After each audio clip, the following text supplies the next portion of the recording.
দিব।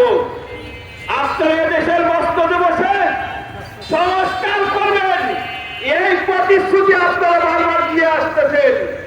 আমরা আপনাদের সকলকে জানাইতে চাই, আমরা জানি আমাদের দেশের তনবির বিশ্বস্তমায় ওলামায়ে কেরামের তত্ত্বাবধানে বারবার ইজতেমা হয়ে আসছিল। আমরা বিগত পতিত ফ্যাসিস্ট সরকারের গত 7 বছরে এই তবলিগের মূলধারা তবলিগের দেহের মধ্যে সাদিয়ানি আন্দোলন একটা ক্যান্সার বহন করে আসতেছি।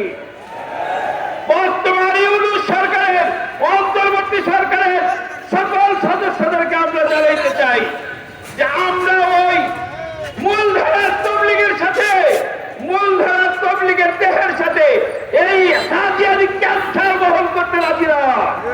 এই সাদিয়ানি ক্যান্সার বহন করার সুযোগ দেওয়া হবে না। আমরা এই ক্যান্সার দূরীভূত করতে চাই। বাংলাদেশ সরকারের যে আইন আছে, এই আইনের মধ্য দিয়েই এই ক্যান্সারকে দূরীভূত করতে হবে। 2-1 গ্রেফতার করে আলেম ওলামার আইওয়াজ করা যাবে না। আলেম ওলামা আজকে ঠান্ডা মাথায় আপনাদের কাছে দাবি জানাচ্ছে, সেই গত ফ্যাসিস্ট সরকারের মতো আপনারা কিছু প্রতিশ্রুতি দিয়েন না। আপনাদের কাছে দাবি এই তনবির বিশ্বস্তরা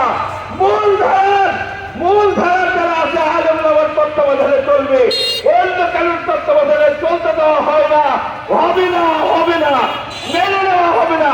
আজকের বগুড়ার সাতপাতার থেকে আমরা এই কথার প্রতিশ্রুতি নেই, যতদিন পর্যন্ত তাদেরকে নিষিদ্ধ করা না হবে বাংলাদেশের সংবিধানে, ততদিন পর্যন্ত আমরা রাজপথ ছাড়ব না।